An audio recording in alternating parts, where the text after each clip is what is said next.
first-year student in St. Mary's College of Maykawayan.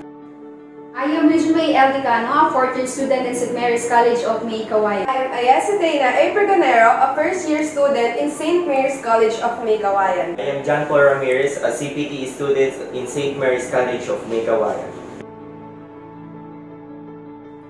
Are based on the concept that the organization is an adaptive system which has to adjust to changes in its environment. A system which has adapt to a variation in its environment and includes multiple management development approaches.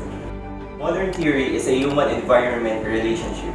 This theory considered interactions between people within an organization and the surrounding environment, as well as the interpersonal interactions between members of the organization. Systems approach, the social technical approach, and the contingency or situational approach. The system approach considers the organization as a system composed of a set of interrelated and mutually dependent subsystems. Thus, the organization consists of components, linking process, and goals. The organization as an open system.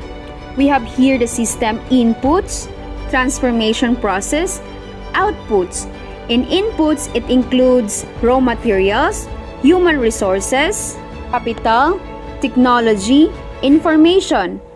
In transformation process, it includes employees' work activities, management activities, technology and operations methods.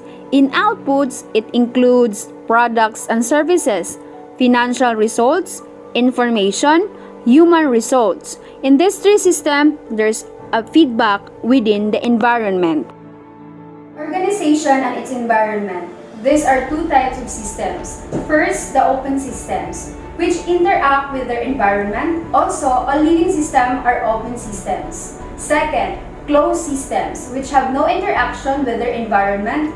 Also, all non-living systems are closed systems. An organization is an open system as it continuously interacts with its environment.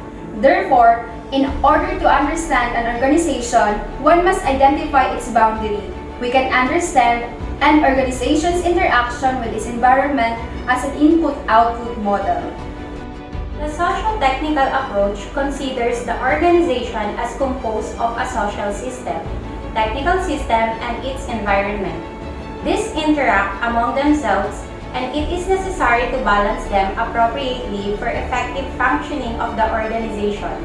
The socio-technical approach has two subsystems. The first one is social subsystem, concerned with the attributes of people. Example given are skills, attitudes, and values. The relationships among people, reward systems, and authority structures. The second one is the technical subsystem, concerned with the processes, tasks, and technology needed to transform inputs to outputs.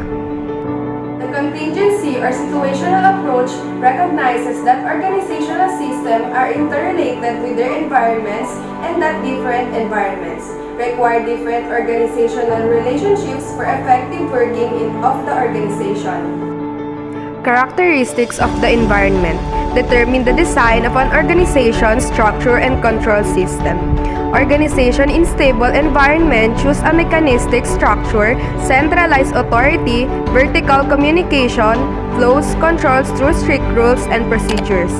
Organization in changing environment choose an organic structure, decentralized authority, horizontal communication flows, and cross-departmental cooperation. There is no one best way to organize. Organizational structure depends on the environment in which an organization operates. It considers organization as a system composed of many subsystems. It regards individual as complex beings who can be motivated in multitude ways. It is descriptive approach of studying organizations. It is dynamic in interaction with the structure. It is constantly subject to change as environment changes. It is both macro and micro in its approach.